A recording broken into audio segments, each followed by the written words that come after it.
8장 12절부터 30절 함께 하도록 하겠습니다.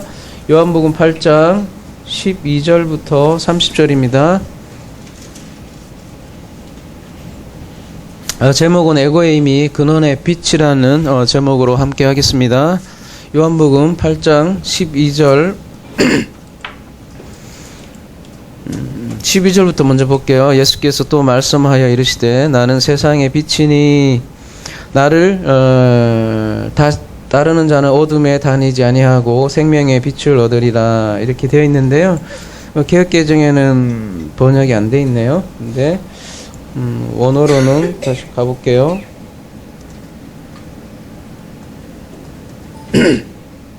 8인으로 시작을 하고 있거든요. 그러니까 다시 한번 이라는 뜻이거든요. 그렇다면 다시 한번이라고 하면 뭐 어디를 염두에 두고 한 표현이겠네요. 어디를 염두에 두고 이 다시라는 말을 썼을까요? 그 여자와 대화하는 장면일까요? 아니면 어디일까요? 우리가 지난 시간 우리가 살펴봤듯이 7장 53절부터 8장 11절까지는 삽입구라고 그랬어요. 원래 원문에는 없었던 후대의 삽입 본문이기 때문에 여기서 다시라는 얘기는 그 7장 37절을 언급하는 거고요. 7장 37절의 군중들에게 다시 한번 얘기한다는 거예요. 7장 37절에는 생수의 강에 대해서 얘기를 했잖아요. 그거 뭐 쉽게 얘기하면 나는 물이다 라는 얘기예요. 그 말씀에 이어서 다시 한번 말씀하시되 뭐라고 하는 거예요? 나는 세상의 빛이다. 그러니까 나는 물이다 라는 말씀과 함께 이제 이어서 나는 빛이다 이렇게 얘기하는 거니까 굉장히 긴밀한 관계에 있는 거죠. 그래서 오늘 본문은 이 7장 37절과 연결해서 보는 게 자연스럽습니다. 그렇다면 두 본문을 한마디로 얘기할 수 있겠죠. 뭐라고요? 나는 물과 빛이다 이렇게 얘기하는 거라고 볼 수 있겠죠. 나는 물이다. 나는 빛이다. 이 둘 다 초막절을 배경으로 한다고 그랬어요. 그죠? 우리가 지지난주죠? 나는 생수의 강이 너에게 흘러 넘치다 라고 했을 때는 그 초막절 때 제단에 물을 부어주는 그런 행사를 했을 때 예수께서 초치는 장면이거든요. 너희들 그 물 붓는데 그거는 진짜 물이 아니야. 진짜 물인 나에게로 오라. 이렇게 얘기를 하는 거고, 지금도 마찬가지로 여인의 뜰에서 어떤 햇불 밝히는 그 행사를 하고 있었더라고요. 하고 있었단 말이에요. 그래서 굉장히 즐거운 축하 행사를 하고 있는데 예수께서 어떻게 얘기하는 거예요? 나는 내가 빛이야. 이렇게 또 초치는 장면입니다. 그러니까 유대인들이 자꾸 죽이려고 그러죠. 이렇게 햇불을 들고 춤을 출 때 그 이스라엘 사람들이 스가랴 14장 8절을 읽었다고 하는데요. 가볼게요.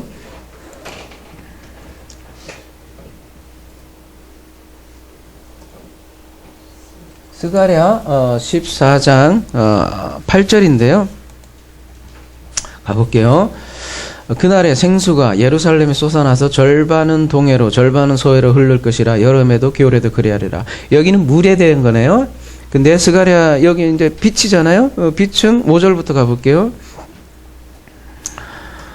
그 산 골짜기로 아셀까지 이를지라. 너희가 그 산 골짜기로 도망하되 유다 왕 우시야 때에 지진을 피하여 도망하던 것 같이 하리라. 나의 하나님 여호와께서 임하실 것이요 모든 거룩한 자들이 주와 함께하리라. 그러면서 6절에 뭐라고 그래요? 그날에는 빛이 없겠고 광명한 것들이 떠날 것이라. 여호와께서 아시는 한 날이 있으리니 낮도 아니요 밤도 아니라 어두워 갈 때에 빛이 있으리로다. 그러니까 빛과 물이 어떻게 있어요? 스가랴 14장에는 함께 있는 거예요. 근데 이 스가랴 14장이 초막절 맥락으로 나오는 예언서거든요. 그러니까 이 초막절 자체가 물과 빛과 이렇게 연관이 있다는 거죠. 그렇다면 이 유대인들은 왜 이러한 행사를 했을까요?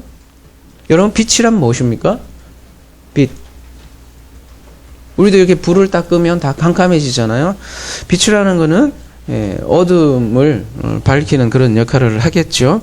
그래서 유대인들이 불을 밝히면서 세상을 비춰서 그 세상이 이렇게 어둠과 이렇게 혼돈의 그런 세상이잖아요. 그런 세상에 하나님을 아는 지식이 가득했으면 좋겠습니다. 이렇게 기원하면서 횃불 행사를 한 거죠. 그렇게 불을 밝히고 있으면서 여호와의 지식이 가득하기를 기원합니다. 이렇게 했을 때 예수님께서 뭐래요? 내가 빛이다. 그 얘기는 뭐겠어요? 너희들 그런 행사를 하고 있는데 사실은 너희들 그 불을 밝히는 쇼를 하고 있지만 실제로는 누가? 너희가 지금 어둠 상태에 있다. 지금 그렇게 고발하는 장면이죠. 너희가 어둠과 공허와 혼돈의 상태에 있다. 이렇게 얘기를 하는 거죠. 이러한 맥락에서 우리가 자연스럽게 떠오르는 장면이 어디겠어요? 창세기 1장 2절에 보면 땅이 혼돈하고 공허하며 흑암이 깊음이 있고 하나님의 영은 수면 위에 운행하니라. 이렇게 창세기 1장 2절에도 땅이 혼돈하고 공허하고 이렇게 흑암이 깊음 위에 있다. 이렇게 얘기를 하고 있어요. 이게 세상의 의미예요. 요한복음에는 세상이라는 말이 참 많이 나오는데요. 어두움 개념으로 세상을 사용을 합니다.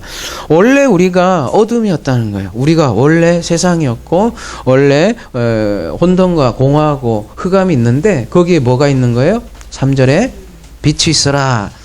그러니까 빛이 있는 거예요. 그러니까 우리가 원래 어둠인 무슨 상태라는 거예요? 성경에서 땅을 그렇게 사용을 한다고요. 땅을 뭘로 만든다는 거예요? 하늘 짝으로 만드는 거예요. 그거에 대해서는 더 이따가 자세히 설명을 할게요. 땅인 존재를 하늘로 만든다는 게 창세기 1장 1절에 성경의 전체 주제예요. 태초에 하나님이 천지를 창조하셨다. 이 태초도 오늘 제목인 이 근원 아르케아하고 아주 밀접한 관련이 있는데요. 왜 그런지 더 살펴보도록 하겠습니다. 아무튼 우리가 무저갱의 상태였다는 거예요. 무저갱. 저쪽 계시록에 가면 그거를 태훔해서 무저갱이라고 하는데 지옥 개념입니다. 원래 다 인간은 지옥의 상태에서 태어나는데 그게 땅이라는 거예요. 근데 그런 무저갱 상태에게 무엇을 비춰주는 거예요? 빛을 주신다는 거예요. 한마디로 그 말씀의 빛을 비추어 준다는 거죠. 그래서 창세기 1장은 이렇게 우주 창조의 그림이지만 그 그림의 실제는 사실은 누구를? 사람을 새롭게 창조하는, 재창조하는 그런 구속 사업이라는 게 구원에 관한 메시지가 창세기 1장이라는 거예요. 근데 이거 가지고 어떻게 해요? 뭐 빅뱅이냐 이런 거 갖고 싸우는데 성경은 그런 거를 논하는 것이 아니라는 거예요. 우리의 구원에 관한 언약이고 7번 반복되는 하나님의 맹세라는 말입니다. 우리가 하나님의 뜻 그런 얘기 많이 하잖아요. 하나님의 뜻이 바로 이 창세기 1장입니다. 그걸 한마디로 하면 1장 1절이고요. 그리고 이 창세기 1장을 요한복음에서 자세하게 강해를 하고 있잖아요. 요한복음 1장은 창세기 1장의 해설서라고 해도 과언이 아닐 정도로 자세하게 나오죠. 어떻게 얘기 나와요? 똑같죠. 태초에 에나르케 말씀이 에이미했다. 이 말씀이 하나님과 함께 계셨다. 이 말씀은 곧 하나님이시다. 그가 태초에 에나르케에 하나님과 함께 계셨고 만물이 그로 말미암아 지은 바 되었으니 지은 것이 하나도 그가 없이 된 것이 없니라. 이 말씀이에요. 그러니까 창세기 1장에 엘로힘은 곧 말씀을 얘기하고 그걸 빛으로 얘기하는 거예요. 그 안에 생명이 있으니 이 생명은 사람들의 빛이다. 실제로 이 빛이라는 게 과학자들은 빛 그 자체가 에너지로 보고 있거든요. 그래서 과학적으로도 빛은 이미 생명이라고 입증이 되어 있는 거죠. 빛이 어둠에 비추되 어둠이 깨닫지 못하더라. 그래서 1절에서 5절까지 보면 이 빛은 어떻게 우리가 정의를 하고 있는 거예요? 말씀인데 그 말씀 자체가 생명이다라는 거예요. 여러분 이렇게 주일날 혹은 여러분이 말씀을 먹잖아요. 그 자체가 생명이라고요. 사람은 그 말씀으로 산다는 거예요. 그리고 그게 에너지고 생명이란 말입니다.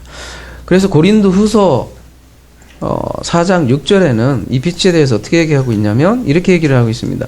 어두운 데에 빛이 빛이라 말씀하셨던 그 하나님께서 이게 어디를 언급을 하는 거겠어요? 어두운 데서 빛이 빛이라 말씀하셨던 그 하나님께서. 창세기 1장 3절을 염두에 두면서 하는 표현이죠. 예수 그리스도의 얼굴에 있는 하나님의 뭐래요? 영광을 아는 빛을 우리 마음에 비추느니라. 창세기 1장 3절에 얘기하는 그 하나님께서 이 빛을 예수 그리스도의 얼굴에 있는 빛으로 지금 연결을 하고 있어요. 창세기 1장에 자세하게 강의했지만 창세기 1장은 한마디로 그러니까 그 엘로힘이라고 돼 있는데 엘로힘의 어근은 엘이에요. 엘. 그 하나님 아버지 그 아버지 엘이 엘로힘을 통해서 즉 말씀을 통해서 땅을 하늘 짝으로 만들겠다는 언약이에요. 그래서 엘로힘을 다른 말로 하면 곧 말씀이라고 할 수 있고 또 빛이라고도 할 수 있습니다. 그래서 빛과 말씀이라는 건 사실은 같은 내용이에요. 자, 그런데 오늘 본문에서는 뭐래요? 나는 빛이다 이렇게 얘기를 하잖아요. 나는 빛이다. 그건 어디예요? 세상의 빛이래요. 그러니까 어둠의 빛이라는 얘기예요. 말하자면. 근데 산상순에서는 뭐래요?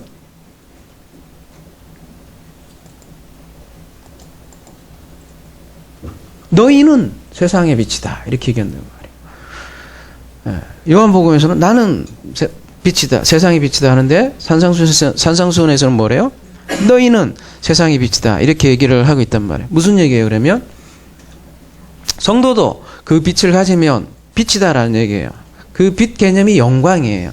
그래서 성도는 하나님의 그 영광을 담고 있다고요. 그래서 아까 고린도후서 4장에서 그 예수 그리스도 얼굴에 있는 그 영광의 빛 얘기를 했다고요. 그러니까 그리스도와 우리가 하나가 되면 그 그리스도 때문에 우리도 빛이라는 거예요. 그러니까 이 빛이란 말은 예수에게만 해당되는 게 아니라 성도들에게도 해당되는 거고, 그래서 우리가 잘못 알게 되면 예수를 섬기는 예수로만 계속 섬긴단 말이에요. 나와 상관이 없고. 근데 성경의 모든 내용은 그리스도에 관한 것이고 또 그리스도는 곧 나에 대한 얘기라는 것을 여러분이 꼭 좀 성경을 보는 관점을 좀 전향을 했으면 좋겠습니다. 그렇지 않으면 성경이 안 보여요.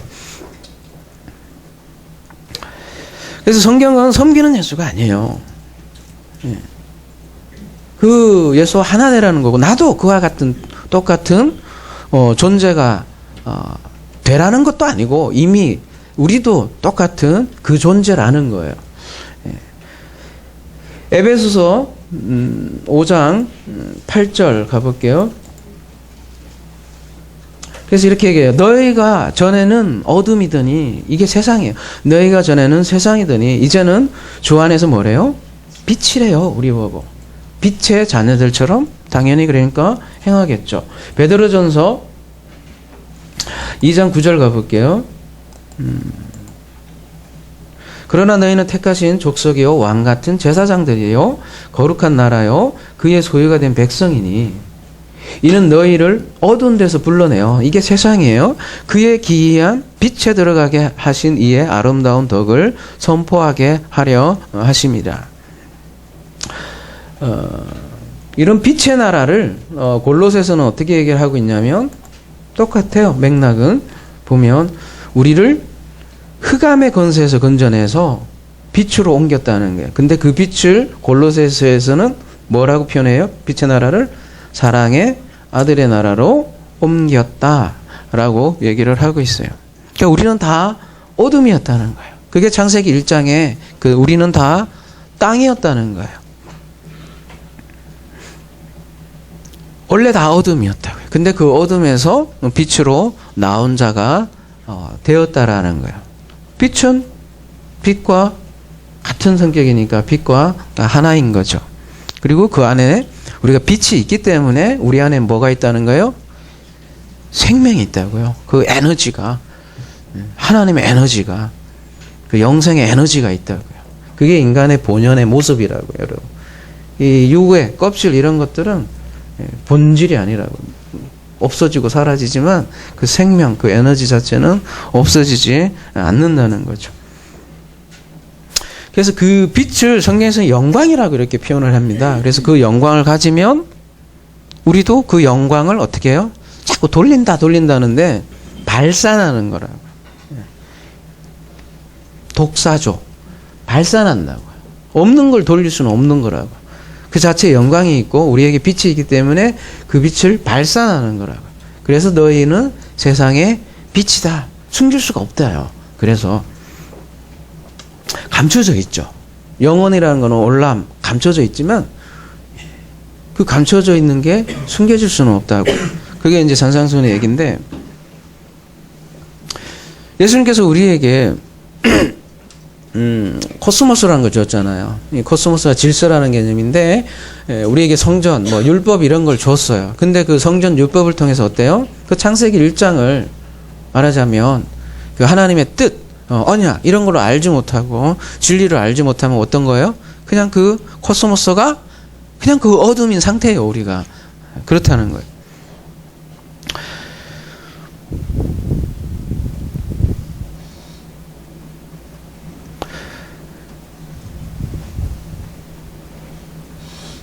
그래서 그 빛을 따르지 않으면 그래서 어둠에 처한다는 그런 표현을 성경에서는 많이 하고 있습니다. 자, 여러분 빛 때문에 사물을 보죠. 그렇죠? 마찬가지로 아버지는 어떻게 보는 거예요? 그러면은 빛 때문에 보는 거예요. 근데 성경에서는 그 빛을 누구라고 그래요? 아들 그리스도라고 얘기한다고요. 그래서 아버지는 어떻게 보느냐? 빛이라는, 그러니까 그리스도라는 빛을 통해서 본다는 거예요. 빛이신 그리스도를 통하여 아버지를 본다고요. 네, 아버지를 알게 되고. 그래서 따라서 우리가 성경을 읽더라도 어떻게 성경에서 그리스도를 보지 못하면 아버지를 절대 알 수 없다고요. 네? 성경에서 뭐 다른 교훈 이런 거 적용하자고 주는 게 아니에요, 여러분. 네. 그죠? 네. 성경에서 그리스도를 알지 못하면 아버지를 알지 못해요. 삼천포로 빠지게 돼 있다고요. 내 소원을 들어주는 소원성취나 아니면 뭐 우리 회사의 경영에 도움이 되는 다 그런 쪽으로 가는 거죠. 그래서 성경을 읽을 때 반드시 우리가 그리스도를 보아야 돼요. 그래야 그 안에 생명이 있고 그게 빛이라는 그 자체가 생명이라고요. 그랬을 때 우리가 죽음에서 해방돼서 그 생명을 소유한다는 거죠. 이게 진짜 빛의 의미인데 유대인들은 횃불 행사했을 때 무슨 생각을 하고 있을까요? 우선 그들이 퍼포먼스 좋아하잖아요. 지금도 우리도 사실 부활절이죠. 지금 고난절이죠. 그죠? 근데 가만히 생각해 보십시오. 얼마나 십자가의 죽음과 부활 얘기를 안 하면 이렇게 절기를 만들어서 그렇게 절기를 지켜야 될까요? 전 이해가 안 돼요. 우리 매주 십자가 죽음 부활 아니에요? 매일 성탄절이고 매일 부활절이잖아요, 사실은. 얼마나 그 얘기를 안 하면, 그죠? 교회에서 절기를 지켜서 그거를 얘기를 하냐고, 도대체. 뭐, 어떤 날 아버지 주일, 뭐, 어버이주일, 뭐, 레파토리가 딱 나와. 1년 내내 맹맹 도는데. 사실은 매일 성경을 어디를 가나 십자가 죽음 부활 없나 한번 보라고요.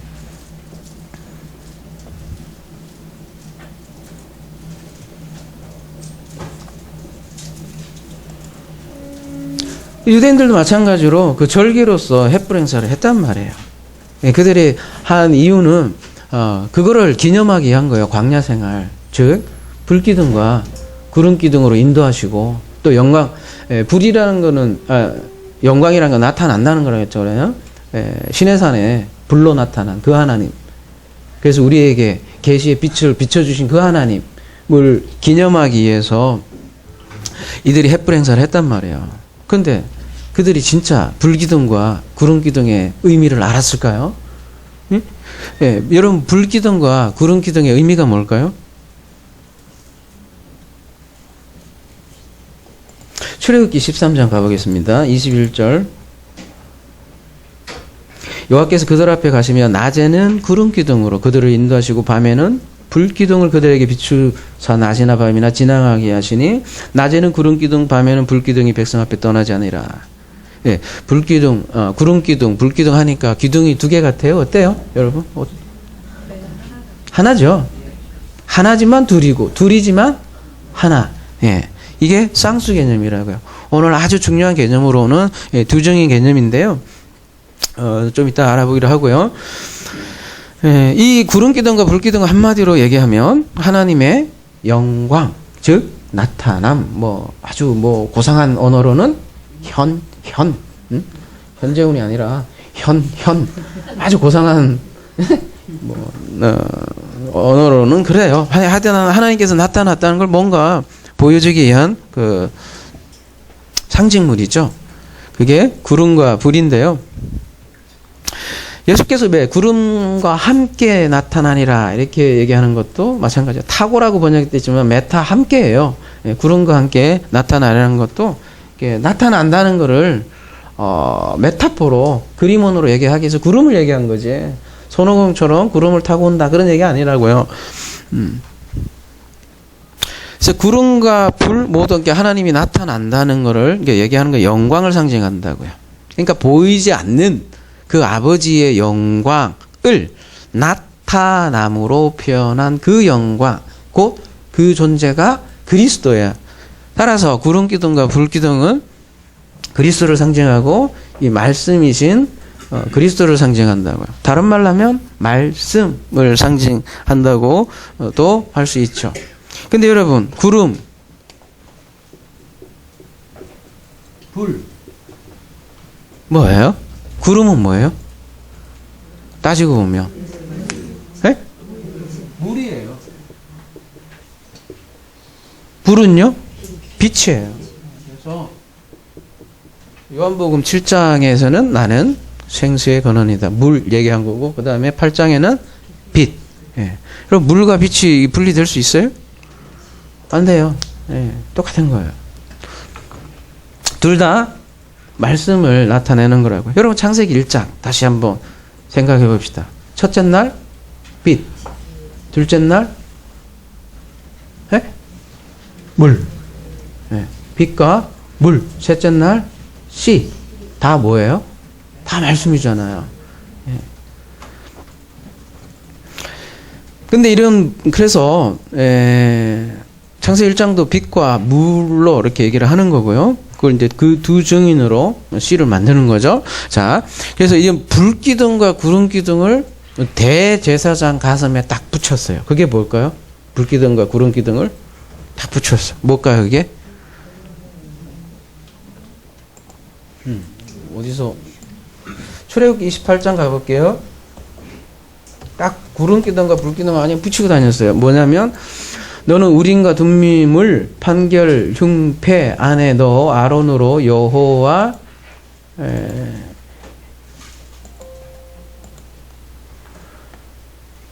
앞에 들어갈 때 그 가슴 위에 있게 하라. 아론이 여호와 앞에서 이스라엘 자손의 판결을 항상 그 가슴에 둘지니라. 이렇게 돼 있는데요. 우림과 둠밈 어디서 많이 봤죠, 그죠? 우림이 뭐예요?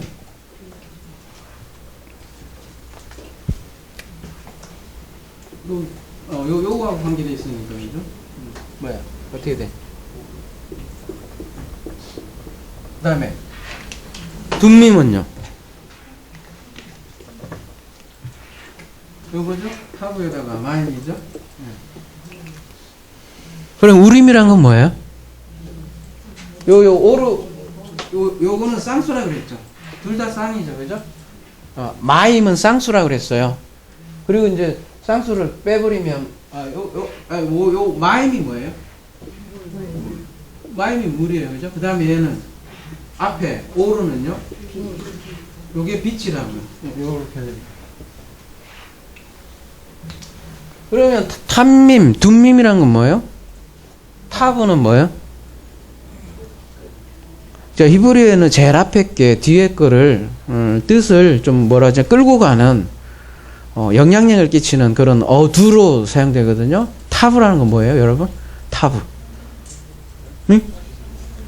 언어에 담긴 아버지의 마음 한번 다시 첨삭도 치고 한번 해요. 완성이라는 뜻이잖아요, 그죠? 완성된 뭐예요, 그러면? 물짝. 그럼 뭐 얘기하는 거예요? 완성된 말씀 얘기하는 거예요. 말씀. 완성된 물짝. 물이 짝이 어디 있어요? 세상 언어에는 없는 얘기예요. 물은 그냥 하나로 단서로 쓴다고요. 근데 성경에서는 물짝 이렇게 얘기해요. 물쌍. 쌍 하니까 좀 어감이 좀 쌍스럽다. 그러니까 짝이 더 좋을 것 같네요. 그 다음에 오르도 빛이 되는 빛짝. 예, 빛짝. 여러분 짝 개념을 좀 많이 오늘 묵상을 해보세요. 왜 자꾸 짝짝거리는지 제가. 그게 쌍수라고 히브리어에. 그래서 완성된 물, 완성된 말씀이 둠밈이고요. 빛은 뭐 말할 것도 없이 그 오르의 오르짝. 그래서 우린과 둠민도 뭘 상징하겠어요? 그러면 말씀. 그 말씀을 뭐라 그래요? 그래서 요한복음 1장 1절에 말씀이 하나님과 함께 있으니 말씀이 나다 얘기하잖아요. 예수님이 맨날 하는 얘기가 그 얘기잖아요. 그러면 나는 물이다, 빛이다, 뭐 별 얘기를 다 하셔도 나는 말씀이다. 그 얘기하는 거잖아요. 결국은. 예, 그리스도를 상징한다고요. 우린과 둠밈이. 그래서 우린과 둠밈을 제사장의 가슴에 꼭 간직할 때 간직하래요. 재판할 때. 이따가 재판 얘기 나오잖아요. 요한복음에서. 그래서 그죠? 나의 재판은 합당하다. 이렇게 요한복음에서 계속 나오잖아요. 그래서 합당한 거예요. 제사장은 그러니까 그리스도를 가슴에 늘 품고 있다는 얘기예요. 아까 우리 베드로서 읽었죠. 제사장이 너희는 뭐래요? 왕 같은 제사장이라고 그러잖아요.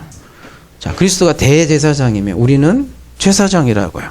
그러면은 제사장에는 뭐를 담고 있다는 거예요? 우림, 둠밈, 빛과 물을 담고 있다는 거죠. 그리고 흉배는 12보석으로 되어 있고요. 그죠? 그래서 그거를 12지파, 12아들을 상징한다는 거죠.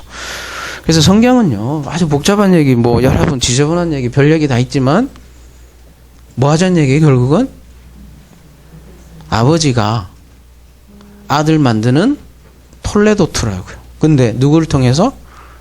그리스도를 통한, 아버지의 그리스도를 통한 아들 만들기 톨레도트, 히스토리, 뭐, 족보, 톨레도트라고요.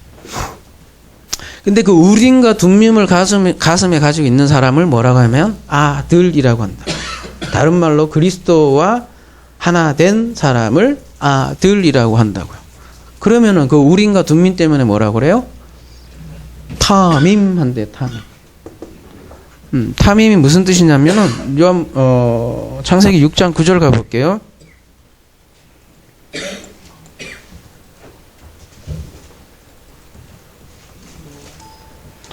자, 노아의 사적은 이러하니 노아는 의인이요 당세에 뭐래요? 완전한 자라 할 때 이게 뭐래요?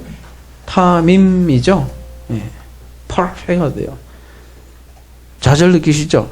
자. 예? 완전한 자래요. 좌절 느끼시죠? 아니 그러니까 구원 받았어. 다 죽고 8명인데, 그죠? 근데 이 원인이 앞에 있어요. 뭐라 그래요? 8절. 그러나 노아는 여호와께 은혜를 입었더라. 자, 근데 직설적으로 번역을 하면 노아는 맞자 발견했다. 뭘요? 은혜를. 베아이누 뭐예요? 그의 눈 안에서 누구의? 아도나이 여호와의 아인 눈인데 뭐 눈을 보겠어요? 여러분 뭐 여호와의 눈이 어디서 부르르 하고 뭐 이렇게 뭐 그렇게 본다는 얘기예요? 여호와의 말씀 안에서 은혜를 마차했다는 우리하고 똑같은 거예요. 말씀을 보는데 갑자기 말씀 안에서 뭘 본 거예요? 은혜를 맞춰. 눈치챈 거라고요. 여호와의 눈이 어디 있겠어요. 네. 근데 그 원인이 뭐냐는 얘기죠. 그죠? 그 원인이 어디에 있냐면 히브리서 가볼게요. 그러니까 신약에서 다 설명돼 있어요. 구약에 대해서 여러분. 그러니까 신약과 구약도 짝이에요. 이렇게 둘이 짝이 돼 있어요. 둘이 아니고 하나고 하나가 아니고 둘이고. 예? 말이 되냐 어쩌죠 여러분 모르시지만 그게 성경의 핵심이에요. 믿음으로 노아는 아직 보지 못하는 일에 뭐래요? 경고를 받았대요. 그럼 경고를 받았으면 뭐예요? 엄마 조심해 뭐 그런 건가? 너 경고하니까 그게 아니라 뭐라고 밑에 보면 뭐래요? 뭐 말하다, 알리다 뭐 이렇게 되는데요. 티칭 개념이에요. 그러니까 알려주고 가르쳐 주는 거예요. 예. 그리고 이게 어떻게 돼 있어요? 수동태로 돼 있죠. 그죠? 믿음으로 노아가 가르침을 받았대요. 계시를 받았대. 말하자면. 예. 그러니까 하나님의 계시로 이루어진 거라는 거예요. 예? 성경은 자각을 얘기하지 않는다니까. 스스로 깨닫는 거 얘기하지 않아요. 스스로 득도해서, 그죠? 산에 가서 10년간 돌을 닦았더니, 와, 무라일체, 여타부리, 예? 유아 독존, 이걸 얘기하는 게 아니라고, 성경에서. 뭘요? 계시. 쉽게 얘기해서 은혜. 그러니까, 하나님께서 가르쳐 주신다고요. 우리가 그 리브가를 이렇게 데리고 오는 픽업하는 장면에서도 말라크를 먼저 보낸다고 하잖아요. 그 개념이라고요. 예. 스스로 자각해서 눈 뜨는 거 아니라고요. 하나님께서 뒤에서 일하신다고요.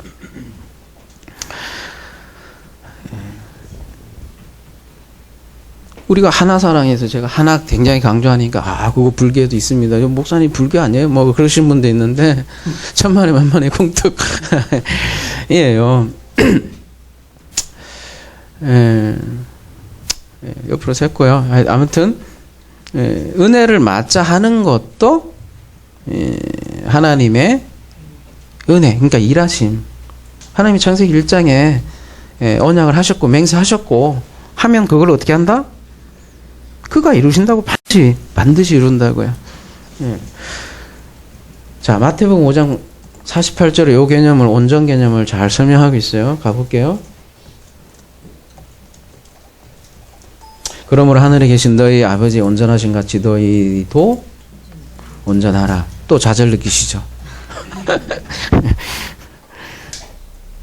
이게 왜 우리가 본능적으로 좌절 느끼냐면 무조건 성경을 도덕적으로 보니까 그런 거야. 무조건. 세상 책처럼. 그죠? 나는 아무만 생각도 완전하지 않은데 그런 개념으로서는. 근데 안전하래. 온전하래. 그런 개념이라 구원받은 사람 아무도 없어요. 제가 볼 때. 그죠? 여러분 안전하면 지금 제가 강의 중에 가서 여러분 갑자기 노트북 확 덮어봐. 그러면 뿔따고 날 거야. 그게 정상이고 또. 여러분 번역은요. 하나님은 번역은 그러니까 하나님은 온전해. 그러니까 너도 온전해. 그죠? 우리 작은 예수라는 얘기 많이 하죠. 그죠? 예수가 되게 착하니까 우리도 어떻게 해? 착하게 살자. 예수처럼.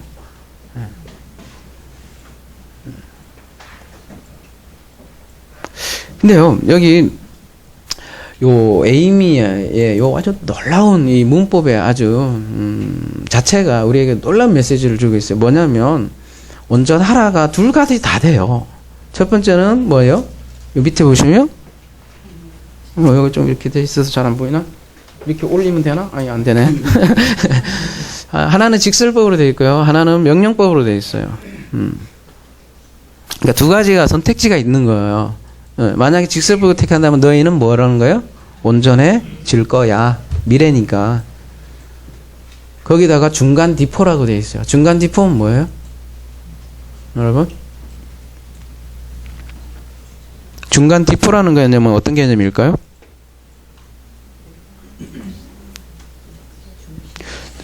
헬라의 디포넌트라는 거는 수동 형태야. 그런데 능동이에요. 이해되세요? 우리나라 말은 없어요. 문법적으로 이게 수동형으로 돼 있는데 능동이라고요. 그러니까 섞여 있는 거라고요. 이 개념을 가장 잘 설명할 수 있는 부분이 빌립보서 가볼게요. 2장 13절.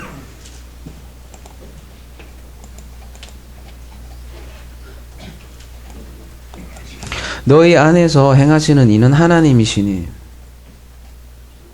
이것도 원어로 볼까? 팍팍 개념이 들어오게.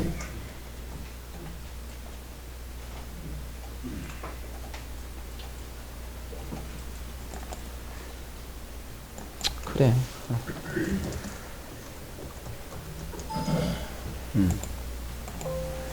너희 안에 에르곤, 그러니까 에르곤 그 많이 봤죠, 그죠? 에르게우. 근데 그 안에서 행하신대요. 뭘요? 뗄레오. 제가 계속 얘기했죠. 뗄레오 뜻. 뭐요? 소원. 어딜 얘기하는 거예요? 그 언약. 창세기 1장부터 출발한 그 언약을 누가? 하나님이 너희 안에서 에르고 안에서 일한다고요. 그리고 어떻게 한대요? N 에러고 본인이 한대요. 뭘 위하여? 본인의 유도키야, 기쁨을 위해서. 뭐요? 북치고 장구치고 N 에러고 하나님이 한다고. 그래서 어떻게 한다는 얘기야? 그러니까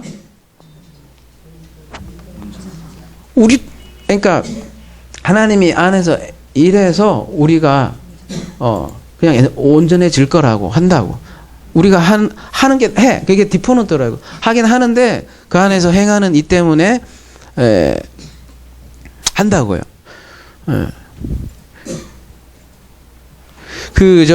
여러분 티텔레스타이라고 해서 십자가에서 다 이루었다 이러잖아요. 그 단어하고 연관되는 게 마태복음 5장 48절인데요. 이 텔로스에서 유래한 건데, 텔로스라는 게 뭐냐면 끝, 마침, 결론, 목적, 성취. 이걸 다른 좀 뉘앙스로 본다면 너희는 어떻게 해요? 끝. 너희는 성취. 너희는 나의 목적. 그걸 내가 이룰 거야 라는 게 디포 개념이라고요. 그래 놓고 또 뭐래요? 명령형도 있다고요. 자, 예를 들면 출애굽기 20장에 보면 십계명이 있어요. 전부 다 미완료예요. 로 살인하지 마. 로 간음하지 마. 이렇게. 번역은 명령형으로 밖에 될 수가 없을 거야, 아마 세상 문법이. 근데 히브리어는 미완료하고 완료밖에 없다고요. 미완료라는 뜻은 뭐라 그랬어요? 여러분, 그 히브리의 미완료는요, 앞에 이렇게 요도가 붙으면 요도 앞에 아까 여호와도 보면 하야 앞에 요도가 붙어 있다고요. 요 존재라는 뜻인데 너희를 내가 어떻게 요도 손이란 말이에요. 이렇게 손 잡고 딱 끌고 가는 거라고. 그래서 미완료라는 거는 계획이에요. 아직 완료되지 않은. 근데 손 잡고 끌고 갈 거야.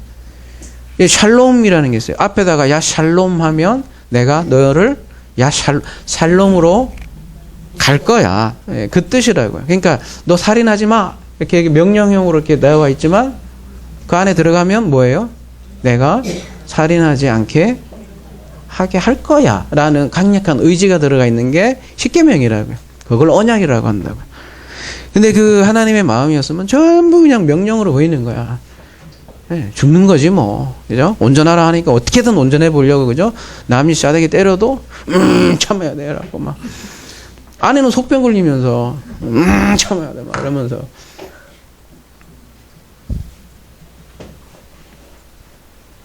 너희는 목적이 성취 될 거야 이런 맥락입니다. 근데 이거 뭐가 말하자면 대행약인데요. 산상수훈은 그래서 앞뒤 문맥에 여기 보면 원수 이웃에 대한 얘기가 나오고 이런 모든 이분법이 사라질 때 온전해질 거야 라는 얘기라고요.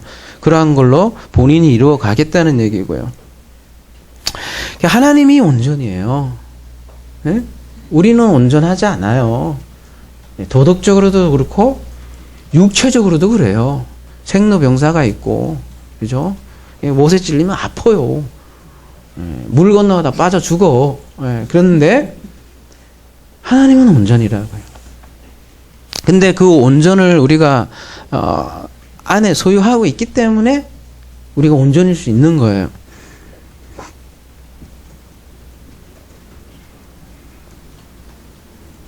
자, 그래서 좀 정리 좀 해봅시다. 우림과 둠밈 얘기하다가 얘기 나왔죠. 우림과 둠밈, 즉 그리스도 혹은 말씀을 우리 안에 그 말씀을 아무나 말씀 말고 그래서 굳이 그리스도라고 얘기하는 거고, 그죠?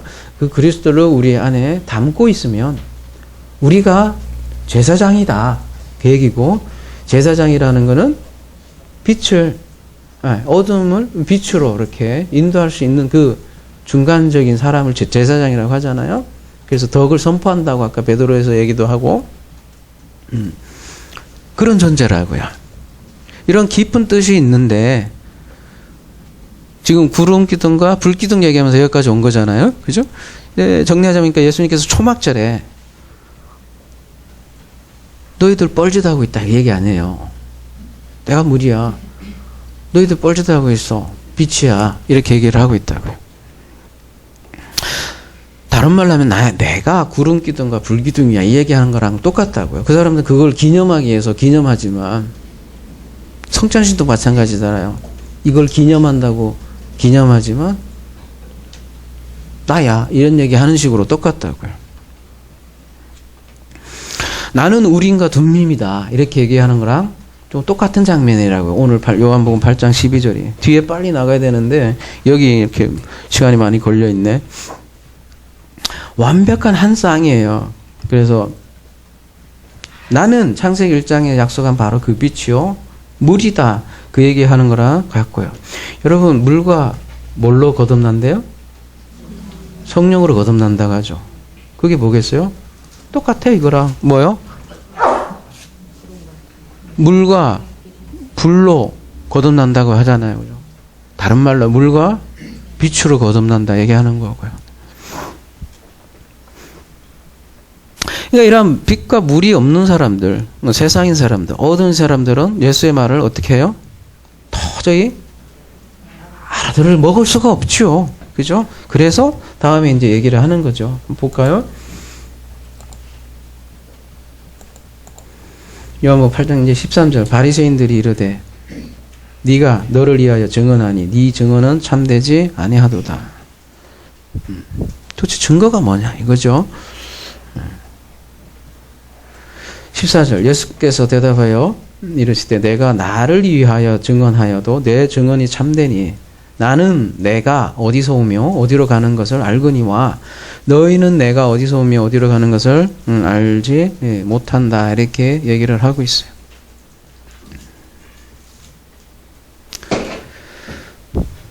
그 빛을 가진 사람은 그죠? 그 우림과 둠밈을 가진 사람은 아는 거야 그냥 내가 어디서 오고 내가 어디로 가는지. 그죠? 어디로 가겠어요? 어디로부터 왔겠어요? 아들은 아버지에게서 온 거고 또 어디로 가겠어요? 아버지에게 가는 것보다 아버지로 가요. 그냥 아예 그냥 예. 하나예요.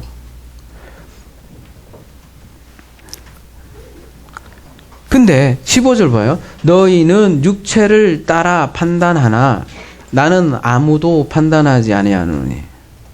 여러분 요한복음 5장 22절인가요? 거기 보면 아들에게 심판을 맡겼다 이런 얘기 나오잖아요. 근데 여기는 보면 또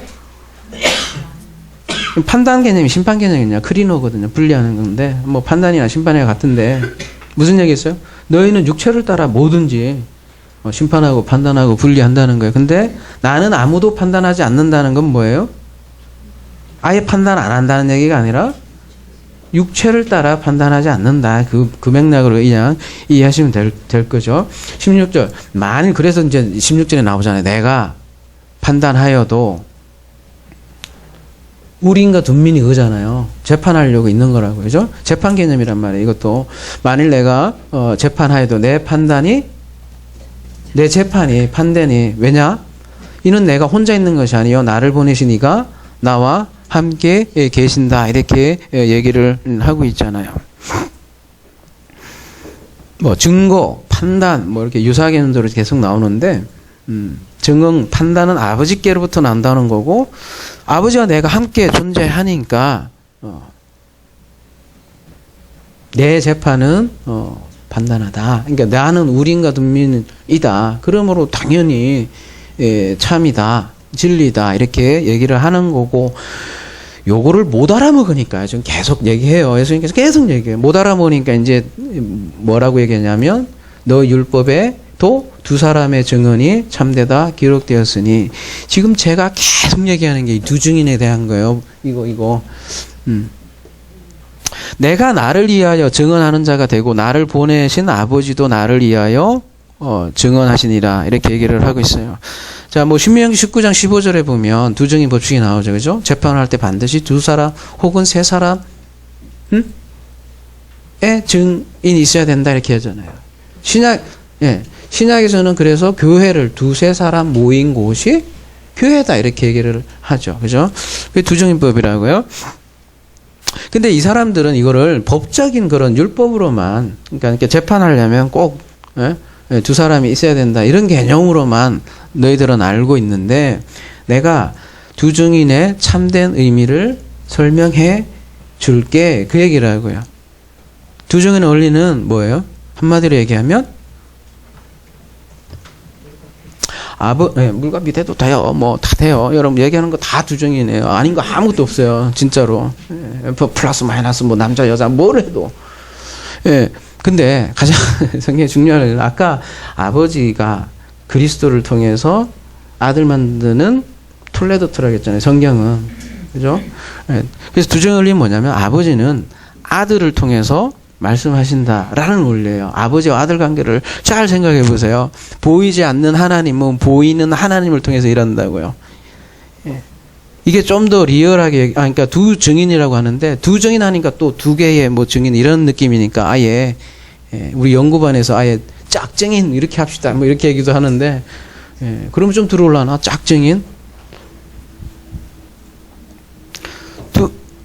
자, 그러니까 이걸로 생각해 봅시다. 이것도 물짝이죠. 여러분, 하늘 뭐예요? 요것도 물 들어가 있네요. 그러고 보면 그죠? 샤마임이 뭐예요? 하늘이죠. 요것도 성경에서는 짝 개념으로 있다고. 하늘, 짝. 엘로힘은 뭐예요, 그럼? 네? 요 L이 있잖아요. 플러스 짝. 예. 엘로힘도 마찬가지로 요 두 증인 보면 짝이라고요. L이 짝으로 있다고. 아버지가 아들과 짝으로 있다고요. 이거 좀 여러분 이해하세요. 여러분 존재의 본원이에요. 근본이에요. 예? 아니고 하나도 아니고 이거 뭐라고 얘기해야 되나? 요한복음 이제 14장 가면 그래서 네가 내 안에 내가 네 안에 네가 내 오잉오잉 이렇게 어떻게 설명해야 돼 이거 도대체. 그렇다고 하나도 아니요. 그렇다고 둘도 아니고 그게 쌍수라고요.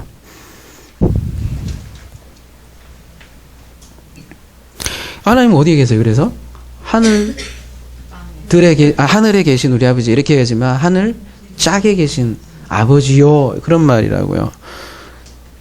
여러분이 바로 뭐예요? 그러면 하늘 짝이에요. 짝.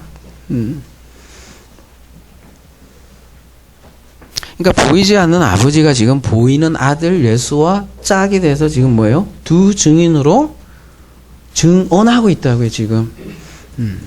말하자면 두 증인은 하나님과 예수고 아버지와 아들이고 아버지와 아들이 어떻게 해요? 짝이 돼서 뭘 해요? 하나를 말하고 있다고요. 요게 두 증인이라고요. 같은 말 하는 거예요. 하나의 말 하는 거예요. 같은 뜻을 같은 텔레오를 가지고 있으니까 하나님의 그 기도를 알았으니까 그냥 그 기도만 말하는 거예요. 그거를 호모 로게오 하나의 말을 하다. 그거를 시인이라고 한다고요. 예수님은 뭐 나의 구세주 이거 시인이 아니라 아예 그냥 그 말이 내 말이고 내 말이 그 말이고 그게 시인이라고. 그러니까 시인이 쉬운 게 아니지. 그래서 예수님은 계속 그렇게 얘기하잖아요. 내가 혼자 있는 게 아니야. 나를 보내신 이가 어때요? 나와 함께 있어. 계속 그 얘기하잖아요. 근데 못 알아먹어. 지금도 여러분 그 얘기 해보세요. 못 알아먹는다니까. 말하면 사입이고 이단이고 별짓 다 얘기하지만 똑같은 거야. 그러니까 그 당시나 지금이나 지금 바리새인들로 대표로 돼 있지만 지금 가장 하나님을 사랑한다는 사람들이 제일 못 알아먹어. 도대체 못 알아먹어. 도대체 그렇게 섬기면서도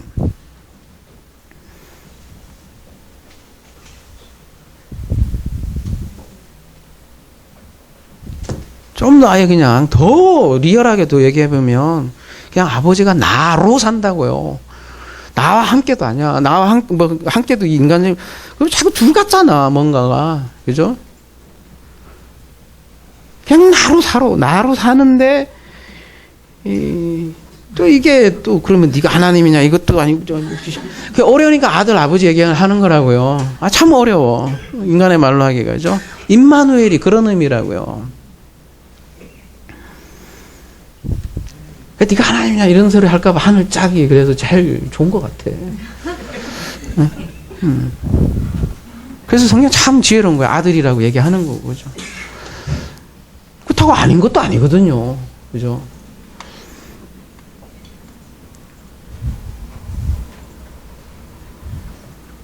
여러분 예수의 얘기가 우리 얘기라는 걸 잘 하셔야 돼요. 예수가 하신 얘기 우리도 할 수 있어야 된다고. 그게 제자지. 뭐 맨날 뭐 착한 성품 따라간 뭐 예수님이 착하게 뭘 착했어요. 맨날 내 아버지 성격 별로 까칠하셨어 보면. 8장 19절 이 뭐 신성 못 얻겠네. 이에 그들이 묻되 내 아버지가 어디 있느냐. 예수께서 대답하시되 너희는 나를 알지 못하고 내 아버지도 알지 못하는도다. 나를 알았더라면 내 아버지도 알았으리라. 계속 얘기하잖아요. 그죠? 이렇게 얘기했는데도 그죠? 지금 저도 그렇게 얘기하잖아요. 아버지가 나를 통해서면 또 나로 산다고 얘기하니까 네 아버지 어디 있냐? 지금까지 얘기해도 또 묻는 사람이 있을 거 아니에요. 아버지 어디 있냐고. 똑같잖아요. 답답하니까 예수님도 뭐예요? 날 봐. 그럼 아버지 안다니까 이렇게 얘기하는 거잖아요. 지금도 똑같다니까요, 여러분. 여러분도 얘기할 수 있어요. 날 봐. 야, 잘났다 이렇게 별 얘기도 할 수도 있겠지만 정말 몰라요. 하나님이 어디 계신지 사람들 정말 몰라. 우주 바깥에 할아버지로 알아. 그게 육체를 따라 아까 그랬잖아요. 너희가 육체를 따라 판단을 하니까 그런다는 거예요. 육체를 보면 아니지. 다 쭈그러쭈그러 머리 씹는데 뭐 지가 무슨 아들이야 이렇게 얘기할 거라고. 그죠? 육체를 판단하면 그래요. 근데 우리 안에 우린과 둔밈이 있다니까. 그거 보면 답이 나온다는 거죠. 육체를 따라 재판하고 판단한 것은 도무지 아들과 아버지가 하나 된다는 얘기를 알아들을 수가 없어요. 근데 아들을 알면 여기 그러잖아요. 아버지를 안다고. 왜요? 아버지가 두 증인으로 존재하기 때문에 그런 거예요. 하늘 짝에 계시기 때문에 그 짝이 되어보면 그냥 안다는 거예요. 내가 어디서 오고 어디로 갈 건지. 여러분 내가 어디서 오고 어디로 가는지도 모르고 그 어떻게 인생을 논할 수가 있어요. 그죠? 어떻게 진리를 논할 수 있고. 예수를 알면 아버지를 알고 예수를 알면 나를 알고 나를 알면 아버지를 알고 예? 다른 말로 하면 자신을 알면 아버지를 알고. 그러니까 나를 아는 게 얼마나 어려운 얘기예요. 사실은. 그죠? 맨날 철학적인 나는 누구인가 이러면서 죽잖아요. 그죠? 진짜 내가 누군지 몰라요. 사람들은. 정말 몰라. 나 알면 아버지 안다니까요. 여러분. 그러니까 사람들은 자기 자신도 그러니까 여기 세상이라는 표현돼 있잖아요. 세상에 자기 자신도 모르고 산 거야. 그러니까 네 아버지 어디 있어? 자꾸 얘기하잖아요. 20절 이 말씀은 성전에서 가르치실 때에 헌금 앞에서 하셨으나 잡는 사람이 없으니 이는 그의 때가 아직 이르지 아니하였습니다. 헌금 앞에서 했대요. 그 뭐 연복인데요. 이런 걸 또 이상하게 적용해서 헌금 앞에서 하셨으니까 헌금 열심히 합시다 뭐 이렇게 그런 사람도 있는데 아무튼 별의별 적용 다 있어요. 연복회잖아요. 여기 여인의 뜰에게 13개 연복회가 있었고 거기에 사람이 많이 몰렸고 거기에서 예수님께서 말씀을 전했고 특별히 사내들인 공회의 회원들도 있을 거고 그러니까 어떻게 했고 사람들이 많이 모였으니까 그 사내들인 공회원들이 기분 나쁘죠. 네. 그 얘기 하려고 이렇게 현금함을 이렇게 얘기를 하는 거고요. 그러니까 죽이려고 하는 맥락이 많이 나오잖아요. 7장 8장 계속 죽이려고 한다고요. 근데 그의 때가 이르지 아니하였다. 거꾸로 얘기하면 그만큼 죽이려고 하는 사람은 있었구나라는 얘기를 이렇게 하는 건데 아직 때가 안 됐대요. 때가 참에 하나님께서 이루시니까요. 21절 다시 이르시되 내가 가리니 너희가 나를 찾다가 너희 죄 가운데 죽겠고 내가 가는 곳에는 너희가 오지 못하리라. 22절 유대인들이 이들의 그가 말하기를 내가 가는 곳에는 너희가 오지 못하리라 하니 그가 자결하려 하는가. 참 유대인들은 계속 못 알아먹는 거예요. 하여튼 저 이상한 인간이다. 여러분 내가 가는 곳에 하는데 이게 힙하고라는 단어를 쓰고 있는데 이미 우리 다뤘죠. 힙하고 떠난다, 죽는다는 의미예요. 그러니까 이제 죽는다고 하니까 얘가 자살하려고 하나 뭐 그런 뜻으로 이해하는 거죠. 근데 달라요. 뭐가 다르냐? 너희는 죄 가운데서 죽는 거고 나는 가는 건데 둘 다 죽는 건데 다르다는 거예요. 너희는 무관해서 죄 안에서 죽는 거고 나는 어떤 죽음을 얘기하는 거예요? 십자가 죽음을 얘기하는 거죠. 그죠? 다르다는 거예요. 어떻게 죽냐 따라. 예? 죄 가운데 죽는 죽음과 십자가 죽음은 전혀 다르다고요.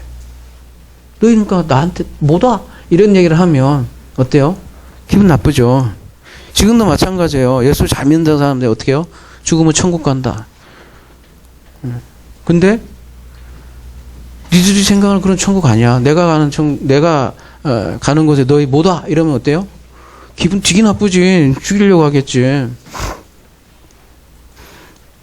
23절 그래서 이렇게 얘기하시는 거예요. 예수께서 너희는 아래에서 났고 나는 위에서 났으며 너희는 이 세상에 속하였고 나는 이 세상에 속하지 아니하였느라. 지금 세상과 아래가 같이 이렇게 대꾸 개념으로 되어 있죠. 그러니까 여기서 세상은 또 아래구나. 예, 땅이구나. 그런 개념으로 됐죠. 위는요? 하늘 개념이고 하늘과 땅과 이렇게 반대되는 개념으로 이렇게 얘기를 하고 있네요. 땅은 뭐 아까 얘기했듯이 그죠? 어둠을 상징하는 그 인간들. 지금 문맥으로 누구를 얘기하겠어요? 유대인들이요. 그 중에서도 뭐 바리새인들하고 지금 대표를 하고 있고요. 근데 이들이 말 그대로 세상 사람들인가요? 우리는 불신자들을 세상 사람이라고 하잖아요. 그죠? 근데 여기서 뭐래요? 바리새인들 보고 지금 세상이라고 그러네? 근데 바리새인들이 어떤 사람이에요? 정말 하나님을 열심히 믿었잖아요. 맨날 구름 보며 나타날 그 메시아를 그 사람들도 안 기다렸나요? 기다렸잖아요. 지금도 마찬가지잖아요. 아, 예수 모양 그림. 요즘 뭐 세월호 리본띠 생겼다고 그 뉴스 나오는데, 아, 십자가 구름 보면, 아, 드디어 올 때 됐다 그러고, 구름 타고 오실 거야, 이렇게 하고.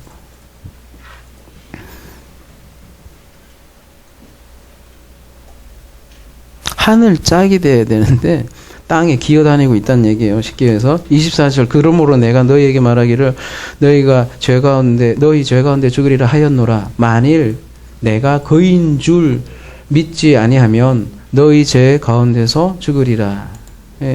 이거는 원어로 봐야 돼요. 그래야 이게 의미가 좀 팍 들어오죠. 오늘 우리가 하는 맥락들.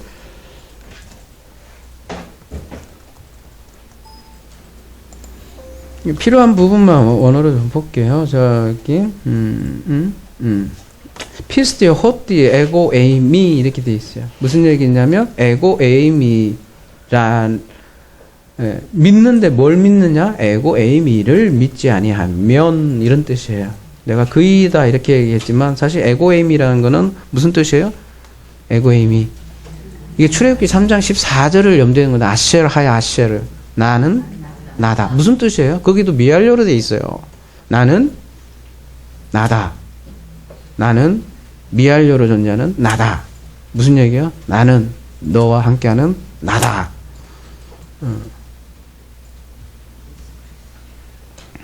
미알료형으로 돼 있다고요. 그게 임마누엘 얘기하고 너희와 함께하는 하나님이 에고 에이미예요.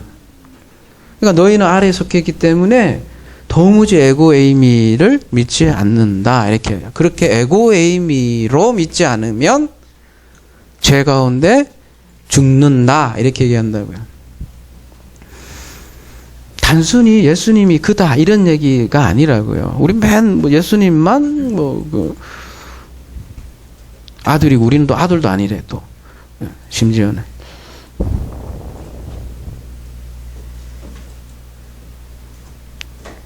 여러분 나의 나됨이라고 얘기 많이 하죠. 그죠? 근데 그 얘기도 모르고 뭐 나의 나됨이라고. 그 나가 바로 나로 산다는 믿음. 그게 에고 에이미 믿음이에요. 그 나가 바로 나. 참 말하기 어려워 이거 참 나라고 하자니 또 또 불교라고 할 것 같기도 하고. 나와 나는 분리되지 않는다는 그 믿음. 그렇지 않으면 그냥 벗어난다는 거예요. 관역에서. 그게 죄라고요. 그렇게 되면 나타나는 현상이 어떻게 돼요? 종교로 전략을 해요. 하나님을 그냥 끊임없이 섬기는 존재로 전략을 한다고요.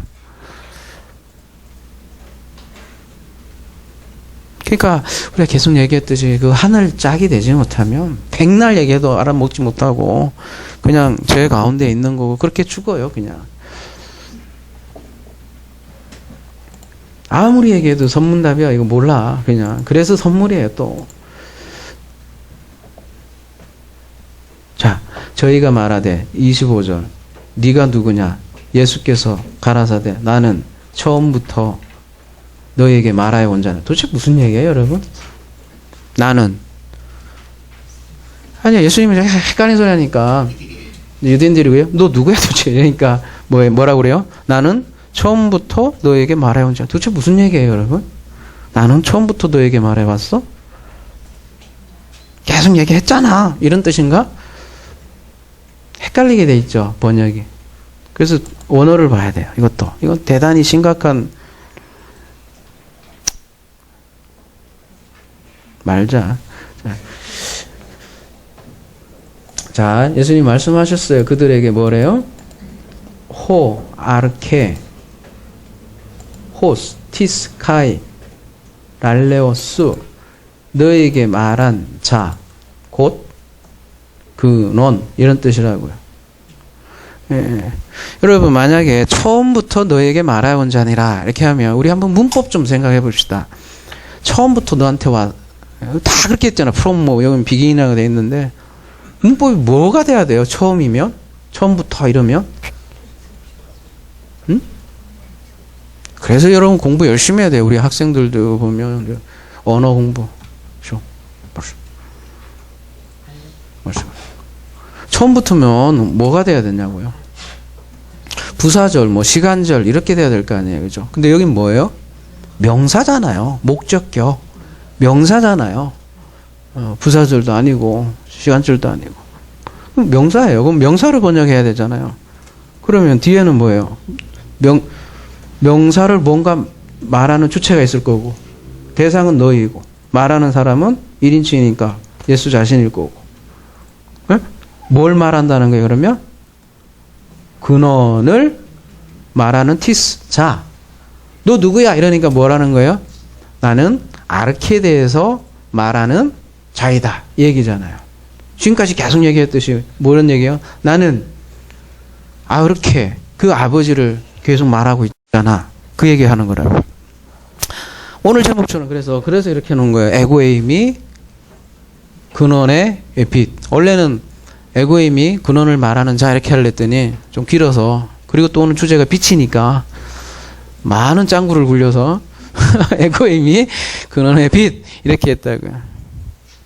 나는 근원을 말하는 빛이라고요. 예수께서 그 얘기하는 거라고요. 빛은 보기에서 있는 거라고 그랬어요. 근데 아들은 근원을 비추는 뭐다? 빛이라고요. 네. 빛조차도 근원은 아니라고요. 여러분 그걸 아셔야 돼요. 네? 빛조차도 근원도 아니고 빛은 본질을 드러내기 위한 그것도 하나의 모든 것의 근원이 그냥 그 아르케. 그냥 아버지는 이건 뭐 말로 할 수가 없어요. 우리 도대체 이건 얘기가 안 되는 거예요. 요한복음 1장 1절에 뭐예요? 엔 아르케 이렇게 얘기하잖아요. 그 시작 안에서. 네, 창세기 1장에 베레시트 똑같은 말이에요. 그 근원 안에서. 그 근원 안에서 엘로힘이 말씀이 천지를 창조하는 똑같잖아요. 그 근원이 뭐겠어요? 뭐 시작 좋아요. 처음 좋아요. 그 시작을 말한 사람이 이렇게 얘기하더라도 도대체 이 세상의 처음이 뭐냐고요. 도대체 응? 그런 개념이 어디 있냐고요. 그 시작이 뭐냐고요. 그 자체가 아버지라고요. 그러니까 나는 그 근원 안에 말하고 있는 바로 그 말씀, 그 엘로힘이야. 이런 얘기도 뭔가 마찬가지죠. 이해되세요? 처음부터 말해온 거야. 뭐 난 처음부터 얘기했잖아. 왜 이렇게 못 알아먹고 이런 얘기라기보다 너 누구야 이러니까 나는 아버지를 말하는 자다. 이렇게 얘기하는 거라고요. 그래서 아버지에서 말하고 있지 않느냐. 그랬더니 뭐라고 나와요? 내가 너에게 대답하여 말하고 판단할 것이 많으나 나를 보내신 이가 참되신 임에 내가 그에게 들은 그것을 말하는노라. 계속 아버지에 대해서 얘기하잖아요. 27절 보세요. 그러니까 뭐래요? 그들은 아버지를 가리켜 말씀하신 줄을 깨닫지 못하다. 나오잖아요. 근데 지금 성경을 보는 사람들도 몰라. 모른다고요. 25절이 아버지 얘기한 것조차도.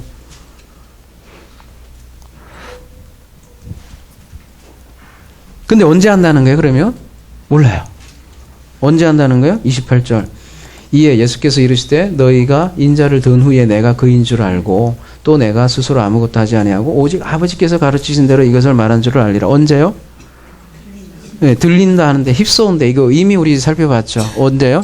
모세가 광야에서 뱀을 든 것 같이 인자도 들려야 하리라. 뭐 이런 말씀 했었잖아요. 그죠? 그때 휩쏘으라고요. 그러니까 그리고 또 뭐 인자가 든 후에 이렇게 하는데 인자라는 개념이 나올 때 꼭 뭐가 등장한다고 그랬죠? 이게 다니엘서에 나오는 인자인데 꼭 인자를 쓸 때는 십자가 문맥에서 꼭 이 얘기를 하신다고요. 그래서 죽음이 담겨 있는 거라고요. 그래서 그게 다니엘서에 나오는 인자가 왕권 받는 모습인데 다니엘서 7장은 바로 죽음을 통해서 영광을 얻는다. 그러니까 죽음 후 부활 이런 얘기를 하는 게 인자 문맥이라고요. 그러니까 인자를 든 후에 내가 그인 줄 알고 이렇게 되어 있지만 이것도 원어로 한번 볼게요. 저 원어에 좀 뉘앙스를 좀 더 원래 말씀의 뉘앙스를 좀 더 느끼라고 그러는 거예요. 여러분 죽음을 경험을 해야 뭐를 안다는 거예요?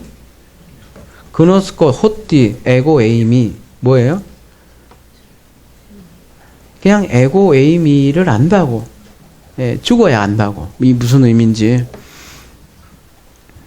여러분 에고 에이미 그 출애굽기 3장이 그잖아요. 떨기나무에 불이 붙죠. 그죠? 그러면서 에고 에이미를 얘기하셨다고. 나는 나다. 여러분 그 사건이 옛날 사건인 것 같아요. 여러분 개인이라는 떨기나무가 뭐예요 도대체? 초라한 아들들 육체로 사는 우리 떨기나무에 하나님의 불이 붙잖아요. 그럴 때 뭘 느끼는 거예요? 아 에고에이미.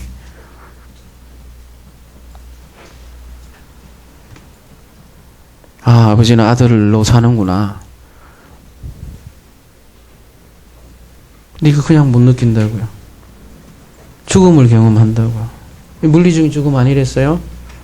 이 죽음하고 제 가운데 죽는 죽음 전혀 다르다고요, 여러분.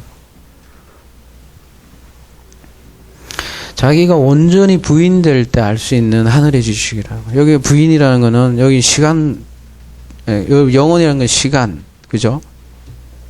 공간, 이런 것까지 다 부인되는 거. 더 나아가서 우리의 존재 자체가 부인되는 게 자기 부인이라고요. 마의 와이프가 아니라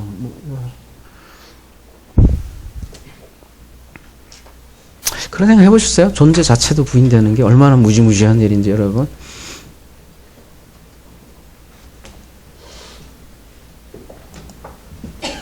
나를 보내신 이가 나와 함께 하시도다. 내가 항상 그의 이걸로 봐야겠다. 너무 작다. 나는 항상 그가 기뻐하시는 일을 행함으로 나를 혼자 두지 아니하셨느니라. 계속 같은 얘기 하시는 거죠. 그렇죠? 계속 짝개념으로 얘기해요 지금.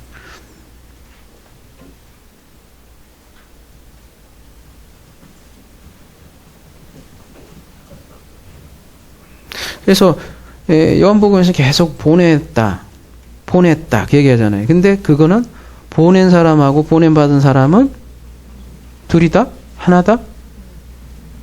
제일 좋은 답은 짝이다. 같다. 계속 그거 강조하는 거예요. 30절 이 말씀을 하심에 많은 사람이 믿더라.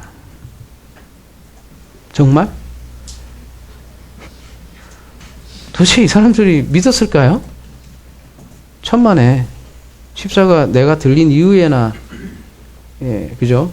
그 제자들도 그런데 그러면 이 사람들이 많은 사람이 믿었다는 건 어떤 믿음이겠어요? 지금도 마찬가지지 뭐. 그렇지 않겠어요? 지금도 우리나라에 믿는 사람 얼마나 많아 도대체. 많은 사람이 믿더라. 똑같잖아요. 얼마나 두정이라는 걸 알까요, 도대체? 알까요? 난 진짜 묻고 싶어.